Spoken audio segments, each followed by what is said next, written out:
Halo cuy, balik lagi di Jong Story bersama Ahmad Mulyana. Hari ini kita akan berkenalan dengan sosok yang paling berpengaruh di Indonesia.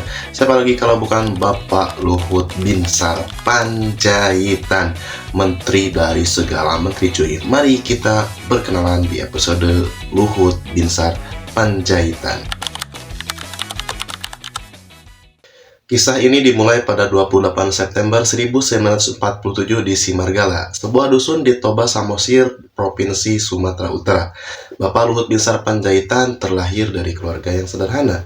Ayahnya yang bernama Bonar Panjaitan adalah seorang mantan prajurit yang kemudian menjadi supir bus dan bekerja di perusahaan minyak Kalte. Nah, meskipun ibunya yang bernama Siti Prida Naiborhu tidak lulus sekolah dasar, beliau menanamkan prinsip yang kelak menjadi fondasi hidup Bapak Luhut, yaitu kejujuran, bekerja keras, belajar keras, dan kedisiplinan yang sangat sungguh luar biasa. Bapak Luhut menghabiskan masa kecilnya di Riau. Ia dikenal sebagai anak yang aktif dan bahkan mewakili Provinsi Riau dalam kejuaraan berenang. Namun, karena semangatnya yang terlalu membara, berapi-api, dan sering berkelahi, barbar sekali cuy ini, Bapak Luhut ini ya. Orang tuanya mengirimnya ke Bandung untuk bersekolah di sana, alias dibawa ke barak. Dan beliau menjadi bagian dari gerakan aktivis mahasiswa. Beliau cukup aktif untuk berorganisasi, teman-temannya. Nah, begitu mahasiswa, karirnya juga cemerlang di dunia militer, teman-temannya. Jadi beliau melawan keinginan ayahnya. Jadi Pak Luhut ini memutuskan untuk memasuki Akademi Angkatan Bersenjata Republik Indonesia atau disingkat AKABRI. Ini terjadi pada tahun 1967 dan ini adalah awal dari karir yang sangat gemilang. Oke, mantap sekali Bapak Luhut ini ya.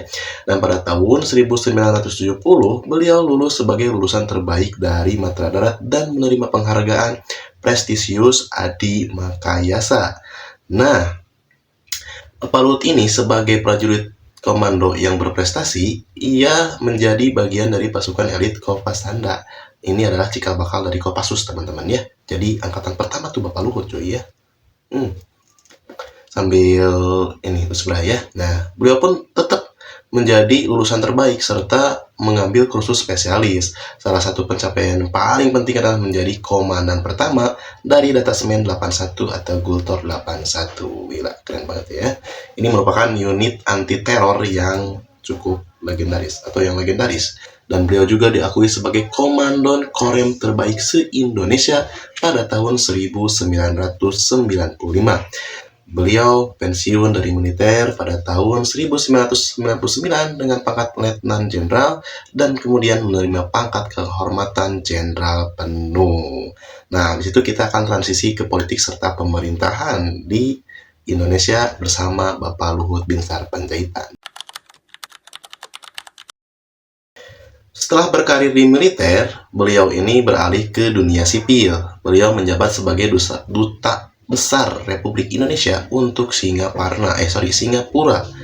Itu terjadi pada tahun 1999 sampai 2000.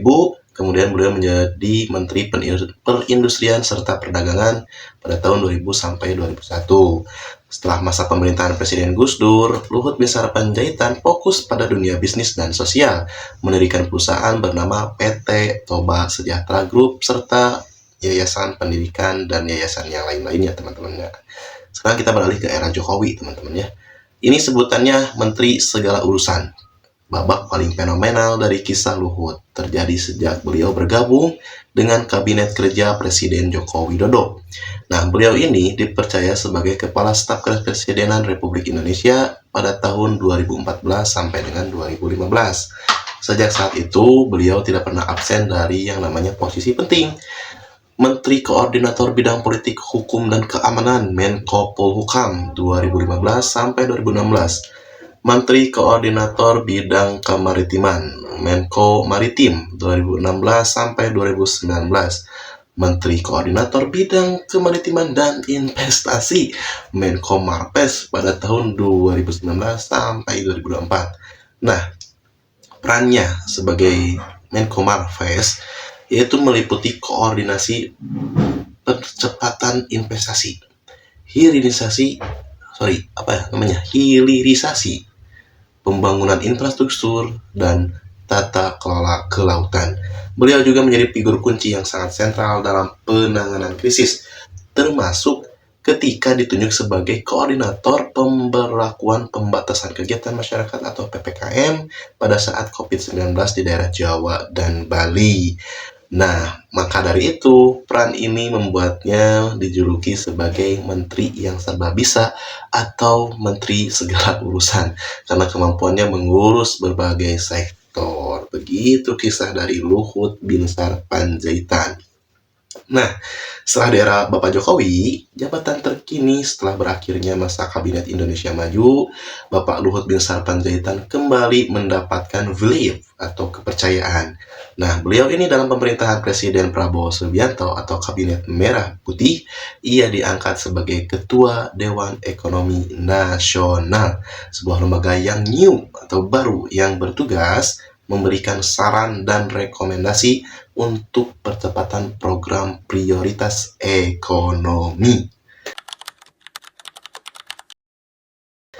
Dari Danau Toba yang sederhana, medan tempur, ruang diplomatik, hingga menjadi tokoh sentral di jantung kekuasaan Indonesia, itulah sosok beliau, kisah Luhut Binsar Panjaitan. Beliau merupakan cerminan dari kedisiplinan militer yang dipadukan dengan pengalaman luas di berbagai bidang, sehingga menjadikannya salah satu tokoh yang paling berpengaruh dalam sejarah politik modern Indonesia.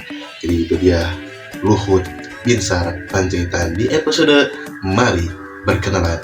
So, teman-teman, siapa suka yang nonton tentang cerita sejarah seperti ini atau tokoh inspiratif dari bangsa kita atau bangsa luar negeri, jangan lupa untuk like, komen, dan subscribe di Jong Story bersama saya Ahmad Mulena.